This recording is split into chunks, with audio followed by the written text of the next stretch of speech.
Good morning, sports fans from all around the globe. I am your host, Jeff Dawson, East Coast Sports Investors, and this is your breakfast bankroll for Monday, June 1st, 2022. June is here. It's been knocking for a while. It is blasted through the front door. I guess summer is officially here. Great month of May. A nice I was reflecting, looking at some numbers. Baseball's been okay. Baseball, we've had some bumps, but we're starting to put some things together there. Had the major win with JT. Um, it's been okay. Tough start of the NHL initially on our series plays, but we have some futures still alive. We're looking forward to that. Uh, Handpicking a few games here and there. The NBA, we've been able to take the Celtics after game one losses with the Bucks and the Heat to get plus money. Um, is it if you like the Celtics, are you taking them pre-flop, or are you going to wait and assume that they lose game one and get them at a better price? Something I'm going to ask Riley today. We have day baseball. Not as big as it usually is on a travel day, but we have some day baseball. The ECSI VIPs yesterday. Record-wise, 2-2. But what we're trying to do is we're mixing and matching. We did two first fives, both for half units, both dogs. We took a swing with Syndergaard. Obviously, I knew right away in the first inning, wrong Thor. Thanks for playing. We had that plus 120. And then we took, of course, the Phillies minus a half run, plus 102, 103. 1-0 lead going into the fifth. Suarez runs out of gas like their bullpen. Thanks for playing. But then we had two one-unit plays on full games. We had the Mariners minus 129, boxed to wire. I think 10-0, 10-1 final there. And back to the Astros minus 131. Battle early. They win 3-1. Both the games. I want to address this right now. I try to give out as much information as possible and to enlighten and educate all the listeners that want to listen, all the VIPs that want to learn. In baseball, obviously, dogs are great to have. Plus money is always great to have. We're not releasing minus 150s, 60s, 80s, 200s. Look at the Dodgers. If you play the Dodgers money line the last 2 days, you're going out looking for a second mortgage. But I sent out an alert yesterday that said, hey, if you think the 129 and 131 is a tad too steep, too big of a tax, I said you could have got, I showed you guys there was plus 125 and plus 130 on both on both run lines. They both came in. I didn't tell you to play those. I was just enlightening you, saying, hey, if you didn't want to play the minus 129, 131, plus money was available, but they had to win by 2 or more, and Seattle won by a touchdown and a safety or something like that, and the Astros hold on and win 3-1. Full day of sports. Let's get the view from the Windy City, the one and only Mr. Riley Magnuson.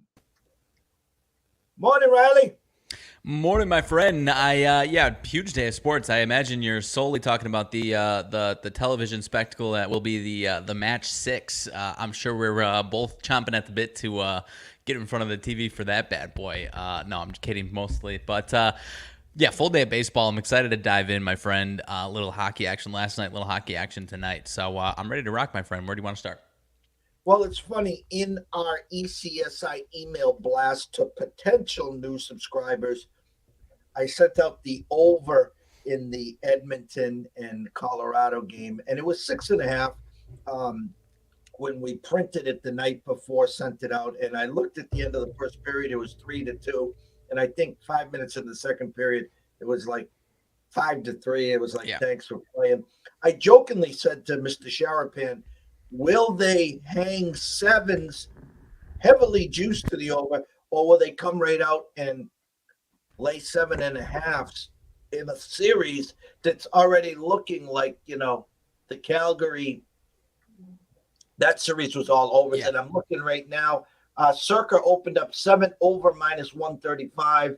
Both FanDuel and DraftKings in New Jersey went to the 7.5s, juiced under 134 and 130. If you had $100 gifted to you and you had to play a total in that next game, are you going under or over?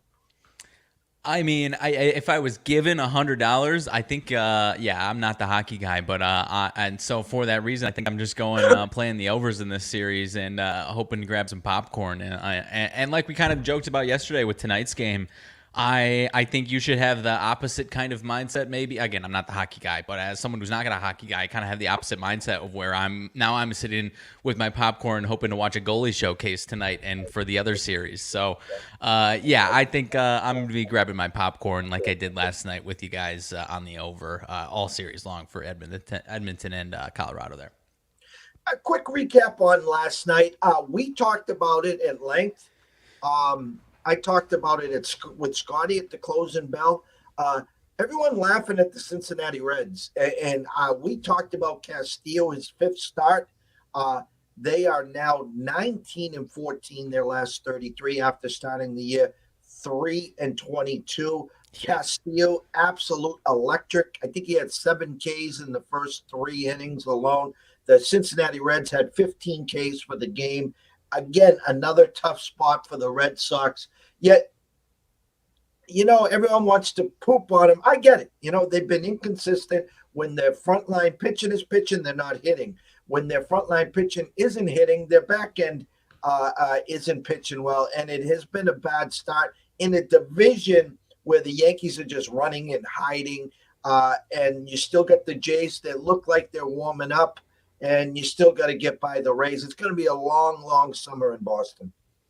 Yeah, obviously, you had this stretch where you were looking like you were showing signs of life. But, yeah, I mean, we're at a spot where I think a lot of these bad teams, if they've been that bad or anywhere close to that bad, they're probably going to have a nice little, warm streak for a week or two. Whereas some of these teams bad teams that had been overachieving are probably going to go the opposite way. So, yes, jury's still out on day-to-day life for the Red Sox, it appears for you. But yeah, with the way that your division's laid out, man, it's going to be a steep climb if any. And yeah, I think if you're a Red Sox fan or a Red Sox bettor on playoffs or anything like that, you got to be holding out hope that the rest of the American League, the wild card pack is solely in that AL East as opposed to anything in the AL Central, the AL West, as far as the teams behind the leaders. You know what I mean? So, yeah, you're obviously closer to the situation than I am. But, yeah, it's going to be hard chasing the top of the division there. I have talked all along. We have 2 players that would be big impact players that are going to be able to walk next year. That's J.D. Martinez, a professional hitter, and with the National League with the universal DH. He now is available for any team that wants a professional hitter for that second half stretch. Nathan Eovaldi, and you've seen his resume, his pedigree in the playoffs, in the World Series, not afraid of the big stage. And the big question that the Red Sox have to make, they can't lie to us. If they're going to re-sign Xander Bogaerts, you got to re-sign him. Otherwise, like Mookie, you got to move him at the break, at the deadline, get a boatload of package, fill the minor leagues with prospects, maybe get a pitcher or something. If this is the case, I got the perfect landing spot for him, the Miami Marlins. There you go. 100%. And yeah, I like what you said about as far as just be honest with the fan base, because I get the same sense in a little bit of a different feeling. And it kind of started last year with the Northsiders here in the Windy City. The Cubs fans are like, just be honest with us. Just tell us what's going on. You got Wilson Contreras in their case, not to go down this rabbit hole of owners not being honest with their fans, but you've got Wilson Contreras. The fan base is clamoring for them to sign this guy. And these owners have irons in different fires to where, you're just tell us what's going on and prepare us for what's happening, as opposed to, telling us that we're going to sign this guy, we're extend this guy. And then the next thing you know, he's either gone or you're not signing him, and you're moving on, and you're rebuilding with reloading with a 4A lineup, as opposed to trying to actually build a nice contender. So not to go down that rabbit hole, but I get similar feelings from the Northsiders here. A lot of people in my life over here in Chicago with the Cubs. I'll make it easy right now. Bogaerts to the Marlins, Eovaldi to the Angels. Hey, we'll take him. We Okay. could use some pitching pedigree. South side. Well, wait, we got to get there first, for fuck's sake. Shit. We'll ship them there. I'm trying to think in the National League who could use the St. Louis Cardinals for Yeah. Evaldi. That makes a lot of sense. They've actually been tied to Bogarts as well, but I know the Marlins prospects is deep there. And then obviously Bogarts. JD, a team that could use some hitting. I was thinking the Mets, but Atlanta Braves desperately could use a JD Martinez there. Let's go to your White Sox. A pitching matchup yesterday that looked like it was going to be a nail biter turned into a football game. Thoughts about Mr. G? Yeah, Giolito, as far as the Sox side of it, he had spots where he was good with some of this, some of his pitches, and others that just weren't getting over correctly. And then, we had I'm drawing a blank on who it was, had 2 home runs on us. That's not a very big home run hitter. And then, if you didn't watch the game, the Sox had a chance to tie it in, I think the 6th inning, if I'm not mistaken, they had a sac fly, a guy on first and third, and the runner at first tags to go to second. The runner is tagging from third, and he gets tagged out at second before the guy crosses home. It was 6-5 at that point. Would have tied the game. We lose 6-5. So that's the type of shit with and my brother, who also just as big of a Sox fan, complaining about, because it's role players that are up for the most part. Obviously, the guy in third was our backup catcher, but Danny Mendick, who was brought up because Tim Anderson is now out. These guys that are filling the spot need to have just better baseball IQ, for fuck's sake, and to bridge these damn gaps, man. And it's just not happening. So, as we get healthier, I think we'll have Luis Robert back today. He was activated yesterday but didn't play. I think he's DHing today. So, we won't go down that rabbit hole. We've got Kopech on the mound today. He's been on fire against Ryu. So we'll see what's going on. I still, we're just like we talked about yesterday. We're kind of just running into the Blue Jays at the wrong time with their offense starting to heat up. If we caught them 2 weeks ago, I think we'd be in a lot better shape here this week. I'm going to pull up the board from our friends at Sports Insights. See if we can make this happen today. A couple day baseball games, a decent slate. Initial thoughts, where your eyes are, something grabbing your attention. I have a few weather alerts if we need to go into those rabbit holes, but the stage is yours, my friend. Alrighty, let's. I was interested in one of these day games as far as talking about that one. Kansas City and Cleveland. I didn't have a play on it yet. In baseball, much like you, admittedly, am not a totals guy. In this one, my gut tells me that this one should be a low-scoring game. Keller versus Pilkington. Royals not very good against lefties. I think they're bottom 10 in the league against lefty hitting. Keller, on their end of things, is due for a bounce back the way I see it. He was very good to start. Now he's been, rough in May. I think he's probably going to find a nice middle ground there to where he's going to be, 2-3 runs per game kind of guy giving up. But he's been pretty good against Cleveland, so I expect a bounce back today. So like I said, not a totals guy, but my gut at least tells me that one's going to be low scoring. Any thoughts on that one from you? I'm looking at the ticket count. 78% of the tickets coming in on the, I was going to say the Tribe, on the Guardians. 52-48 split on the KC side on the monies. Opened at 135 at Circa. Currently, let me see here, 129. A little money leaking in on the Royals. Another team that is just, I don't want to say losing like the Marlins, but they are definitely struggling. Yeah. Initial thought, slight lean with the Royals, but trying to stay out of the way of these free-falling teams. Yeah. And picking our spots. Yesterday, we thought we'd get cute with a couple first fives in the half unit style and then come back with the full games and the others. It bit us in the you-know-what. They were both dogs. I would lean Kansas City first five here, but again, not going to go anywhere there near those. In your under-over, 53% of the bets coming in on the under, 79% of the money coming in on the under. Opened at 9, over minus 110. It's starting to leak to over 120 and even 122. At DraftKings in New Jersey, a 9 under minus 100. Yeah, my basically, unless I'm just sitting doing nothing on a Wednesday, looking for some extra action, I'm probably staying away from it. Just because a lot of the things he said, free falling team, not to mention Keller. I said I think he's due for a bounce back. It would not shock me. Cleveland had a nice couple offensive days, so it wouldn't shock me if they hit up Keller again today. So I'm gonna stay away from that one. I know you took him yesterday. The Astros. They are once again on the road against Oakland. Verlander versus Irvin. Irvin not very good historically against the Astros. Are you going back to the well on this one for the Astros today? It's funny. I saw this spot. We've had the Astros the first two nights on Monday. We had them on the run line. Yesterday, the money line. Verlander has been absolute dominant on first fives. He is coming off a bad start in Seattle. He gave up a couple homers early. Not a typical Cy Verlander start. Expected a definite bounce back.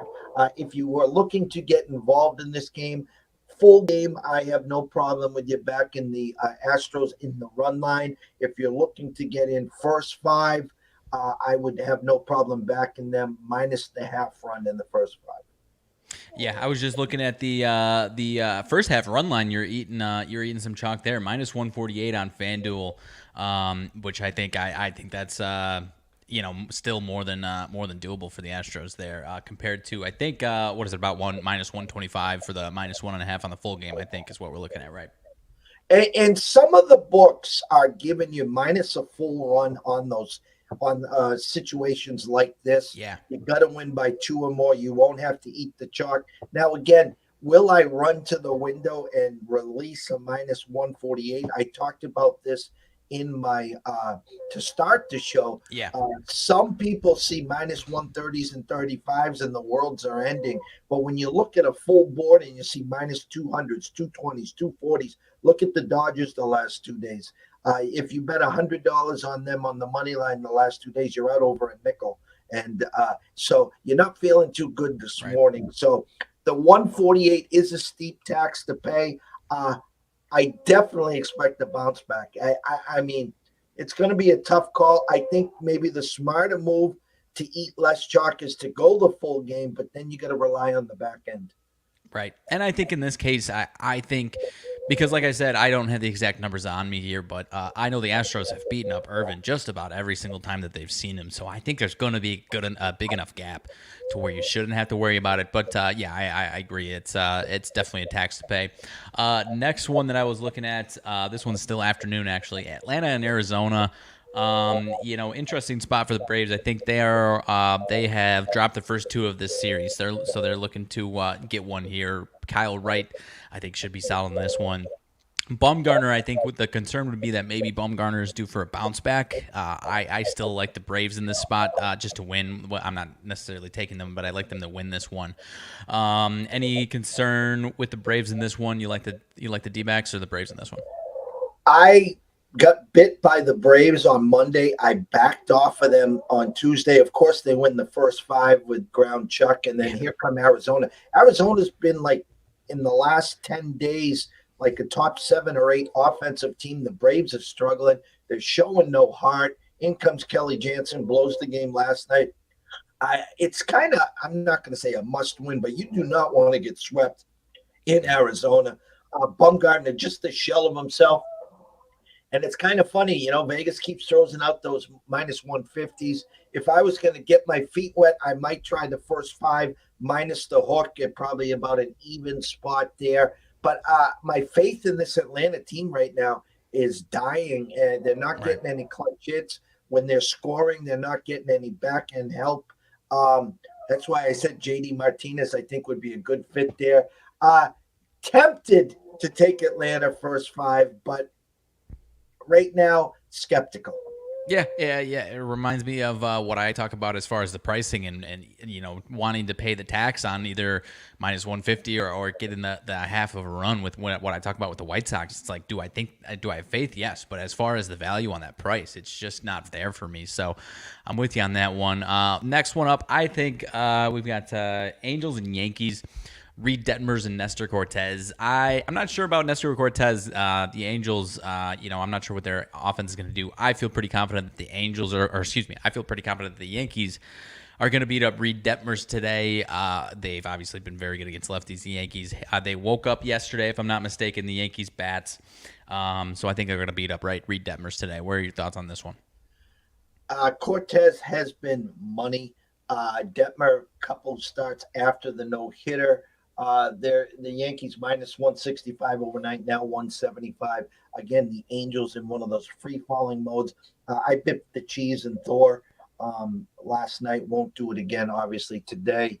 You know what? I'm going to stay away. I think I can get a bounce back with the Angels. I talked about yesterday. I love the lefty versus the righties on that Angels team. They just didn't get out early.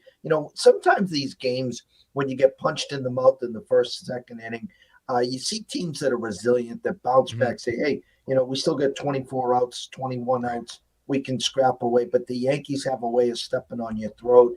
I'm not going to get in front of Nelson Cortez today. If anything, I'd look to them minus the half run first five, and then probably get out of that game after that. Yeah, I think that's what I'm going to do. I'm really interested in the Yankees offense today to beat up Detmers. So I think I'm going to the first five in that one. Minus 114 for the first half, for first five minus a half, minus 114 for the Yankees there. Seattle and the Orioles, we always at least give a second to talk about Robbie Ray. Seattle only about minus 140, 145 against the Orioles. We've been talking a lot about the Orioles the last week or so. Are we fading Robbie Ray today? The Orioles are heating up against lefties a little bit. We've obviously been talking about the Orioles versus lefties last year. Very good. Still waiting on them this year. They're starting to heat up. I think the concern would be Kyle Bradish, who has not been very good at all for the Orioles. Where's your heart line on this one? I thought, honestly, our best play of the day was Seattle yesterday. I think it stood out like a sore thumb. I liked the pitching matchup. I liked the thought of the Orioles coming home after a good weekend series, a 5-game set, but had to jump right back in, no day off, and the Seattle pounced on them early. It has been fade Robbie Ray. He has shown flashes. If I was to step into the plate again, I think I'd follow the hot bats with Seattle here, but this Baltimore team is pesky as hell. I'm not going to pay the tax. It opened at 150, now 139, and 8.5 over minus 120 at Circa, and 8.5 under at the FanDuel and the DraftKings. Probably staying away, but if I gun to my head, I'd take a shot with Seattle first five and pray. I'm staying away from this one. The Bradish numbers are really what's turning me away from this one altogether, because you would think maybe he's due for a bounce back, but I don't trust the guy enough to do anything with this one. I think he's just too big of a wild card is kind of what I'm saying for this one, for my personal liking here. Next one I was looking at, Minnesota and Detroit, Ober and Skubal. Tigers are one of those bad teams that I was talking about. Their offense still needs to wake up quite a bit, but they're at least showing some signs of life. 5-2 over their last 7, so they're starting to heat up a little bit. Like I said, offense still not quite where it needs to be by any means.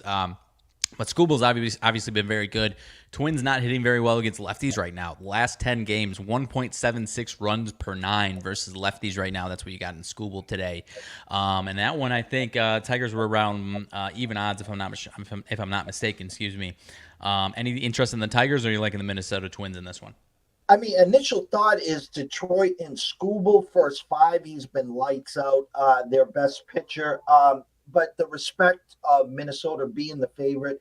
Minnesota, it's kind of funny. I was talking to a colleague, and he talked about how they're playing over their heads. And there's always a couple teams every year that jump out that weren't expected. I mean, we had your White Sox penciled in as a box-to-wire winner, and they're currently looking at the Minnesota right now. I'm not a big Ober fan. If I had to dive in, I would take a shot with Detroit first five. The problem is they're just not going to score enough. If Skubal is at about 75%, I think in that first five, you could be looking at a 2-2, 3-2 look matchup. If Skubal's on, how many runs do the Tigers score here? So tough call, slight lean versus with Detroit, but I don't think I want to get in front of Minnesota. Yeah, that's I'm with you on that one. And like I was saying, 5-2 last 7, but then so that was perking my ears up. But then I was looking into it, and it's like, all right, well, these pitchers are just this last week have just been very, very good for Detroit. It's not so much their offense that's still been the problem. So interested to see there. I was diving down, not to go down a tangent for a second, but I was already starting to see. The disdain over Javi Baez starting to creep in for Tigers fans over there that I was accustomed to for the last 2-3 years for Javi when I was listening to the Cubs fans. So the Tigers fans are getting restless on Javi over there. But next one, we already talked about a little bit. Feeling better about your Red Sox today, at least versus the Reds. Hunter Green versus Whitlock. Red Sox right around, last I checked, minus 210 for the Red Sox today. Vegas is really making a statement here. Everyone here knows my thoughts of Whitlock in the starting rotation. Is not the same guy that started the year in the bullpen. I think this is an overinflated price. Mr. Green came out early this year. I mean, he set the record with 41 of 42 pitches over 100 in his first or second start. He had some regression, but he's found it. What a 1-2 punch when you got Castillo. Now they come back with Green, so he's going to be throwing BBs. I don't understand the price. The Sox now have lost 4 of the last 6 to the Orioles and now Cincinnati. Kind of a comical post on Twitter that how bad are the Red Sox playing? Well, Cincinnati hasn't won in Fenway Park since 1975. And, of course, that was Game 7 of the World Series where I lost 50 cents in 5th grade. That was my first wager ever. Had the Red Sox in the World Series. Wow. As a 5th grader against a classmate. I lost my first bet, and the rest was history. I'm not going to pay the tax. Obviously, you can take the Sox minus the hook first 5. Maybe they're going to pound Green. Vegas knows something where Green's going to regress. But I maybe we see the old Whitlock, but I'm staying far away. Yeah, the pricing is at least enough to keep you away out of that one. Next one up that I was actually very interested in, at least in some capacity, still trying to iron it out. Brewers and Cubs. Cubs got the weird game yesterday. I think the Cubs got like an 8-7 late win last night. Hendricks on the mound for the Cubs versus I think it's Jason Alexander. Getting the cotton uniforms out of the dusting off the cotton uniforms from the old Yankee clubhouse. Jason Alexander Costanza. Not too sure what he's going to do. Alexander, this is his debut. He's 29 years old. Typically, when a 29-year-old is making his debut, probably been a journeyman in the minor leagues. But he's actually really improved so far this year. 2.62 ERA, 9 starts in AAA. So not quite sure what he's going to do today. Hendricks has obviously been very, very hit or miss. I have honestly, of all the hit or miss guys, he's one of the guys that I've actually had a good read on when he's going to hit. And he's had 2 bad starts in his last 2, so I think he's due for a bounce back. 2 starts versus the Brewers this year, 1 good, 1 bad. He's typically very, very solid against these Brewers, though. So I am trusting Kyle Hendricks today. Whether that's first 5 or the full game, I'm kind of leaning towards the first 5 for the Cubs. Brewers are actually favored on the full game, but the Cubs are about minus 115, minus 120 on the first 5 money line. So they're favored on the first 5 money line there. So I'm interested in the Cubs there and Hendricks to hold down the Brewers at least through the first 5 innings there. Yeah, good eyes there. Again, that's where I would be overnight. Full game, Milwaukee opened up minus 117 at Circa, now 111 at FanDuel and DraftKings. Currently, basically a pick 'em, minus 108, minus 105, minus 115 Milwaukee at DraftKings in New Jersey. Only way I would play this is the Cubs first 5. But then again, Milwaukee offensively, I like to use the word challenged, but they have flashes where they can score some runs. A game that I personally will be staying away. Okay. So then one last one, and I didn't have full thoughts on the game. I guess I was kind of trying to pose a question. Rays versus Rangers. I think the Rangers ended up getting that win yesterday. We were talking about that one as far as the Rangers being favored. Shut up, 3-0. Perez now 7 straight lights out performances. Yep.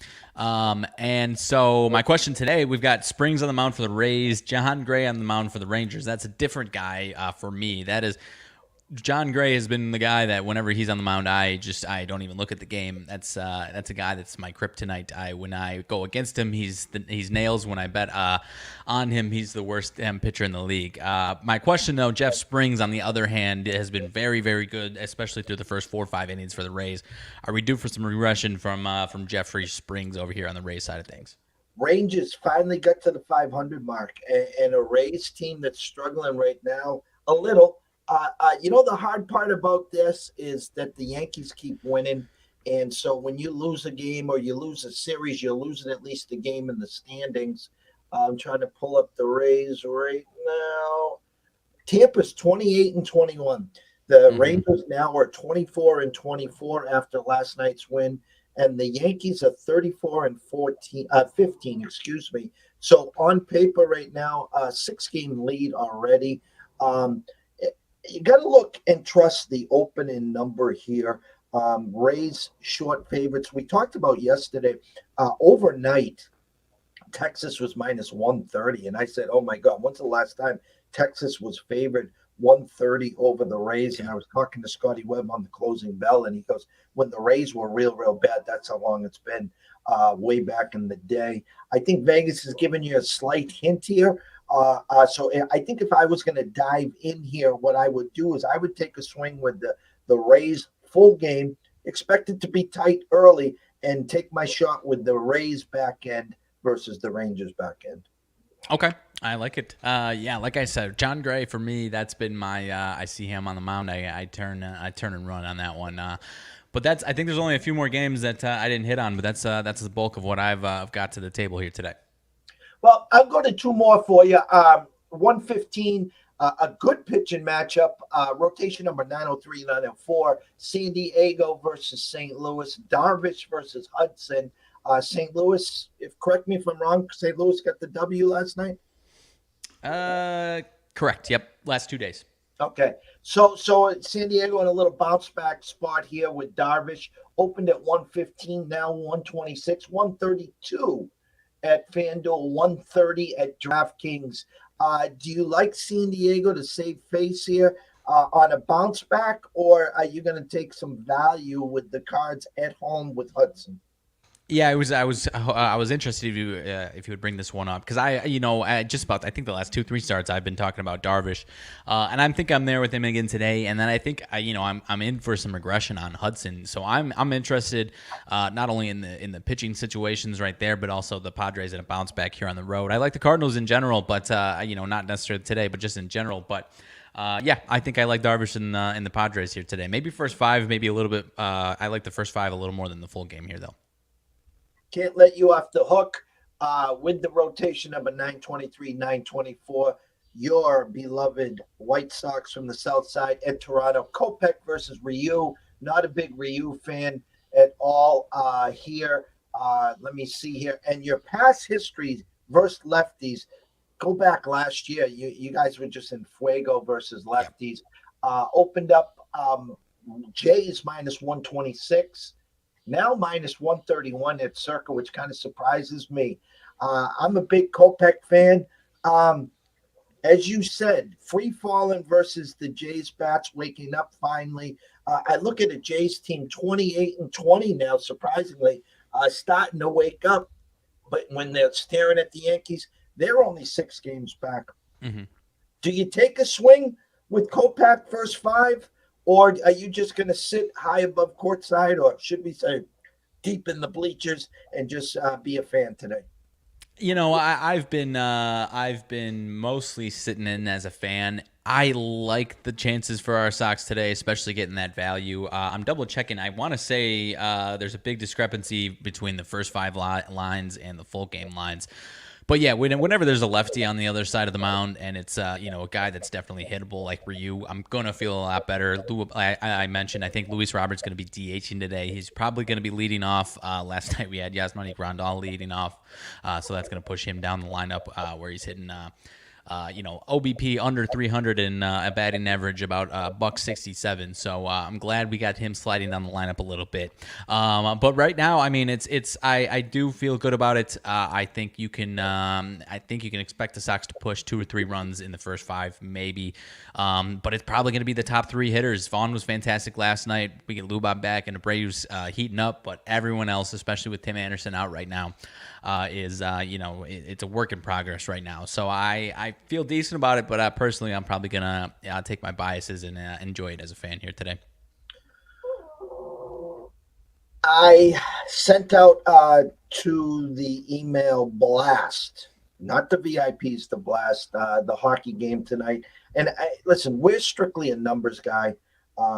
When you have to start to get into the mental part of it, they're not going to lose 6 in a row. They're not going to win 5 in a row. Listen, they have a hangover. Do they not have a hangover? You're going to lose in the long run. And you're getting a short price. The Lightning are minus 180 to win the series. Rangers plus 155. They pull off game 6 at home, and then they steal game 7 in Carolina. Now they 1 day off, and now they're back at it at Madison Square Garden, which is going to be electric. We all understand that. And Shesterkin is the one guy I said all along that could keep the only guy that could keep the Lightning from their 3rd trip to the Cup. The mindset, though, is the Lightning have been waiting for a week. How do the Rangers bounce back after must-win 6 and 7s? Now they're back home in front of their fans, and they're like, we made it. We're in the Eastern Conference Finals. I don't want to call it a letdown, Spark. Don't get me wrong here. But I find it hard for them to match that intensity that they had in Game 6 and Game 7 versus a well-rested team in Tampa. Currently at Circa, I can get the Lightning minus 121 for just tonight's game. Thoughts? Right. I think I'm with you. And I mean, if it was a different team other than the Lightning, a team that hadn't been, this deep into the playoffs for the last 2 years and has had situations like these to where they kind of know how to deal with that type of layoff.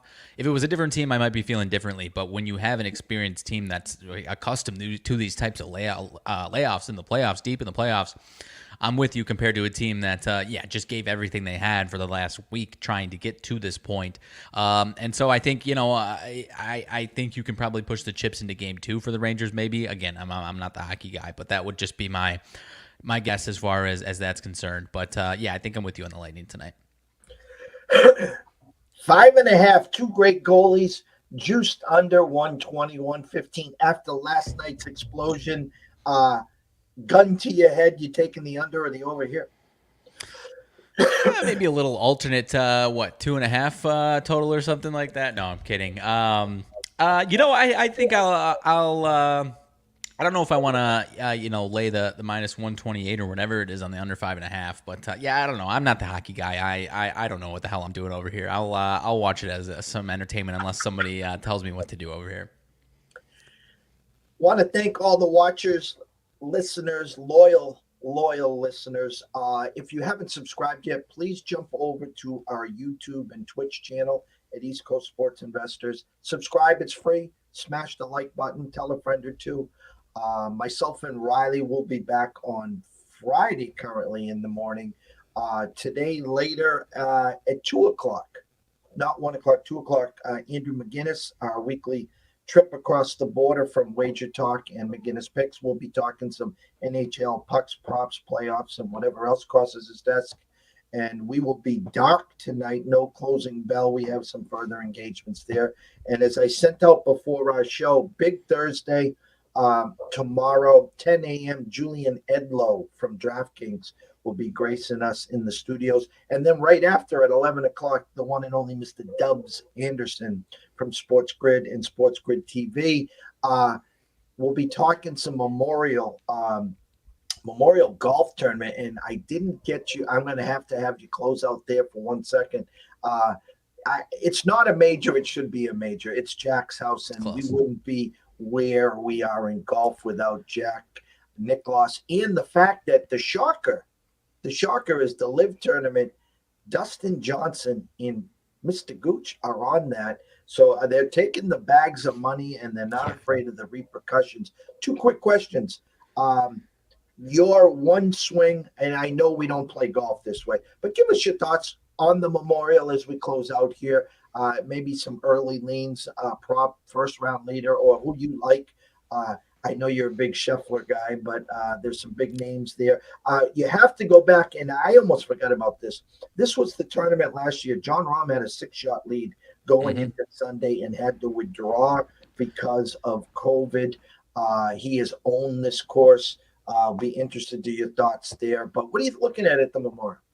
Yeah, not only he had a 6-shot lead going into the fourth day. He was the reigning champ as the guy that was going into the fourth day. So, yeah, as far I'm not taking he's a 10-1 odds right now. It's tough to look away from him. I'm not taking him. I think there's more value left on the board elsewhere. But like you said, he kind of owns the course. So I think and how that ended, you have to imagine whether or not the emotions get the best of him, I don't know. But you have to imagine that he's going to be hell bent on getting back to getting back, because it's clear. I think if we remember, I want to say this one meant a lot to him as far as what it means with Jack Nicklaus and everything. But beyond that, I'm interested. You mentioned it. I think I was trying to think. I can't remember if it was Sunday morning we were talking on the show or off the show.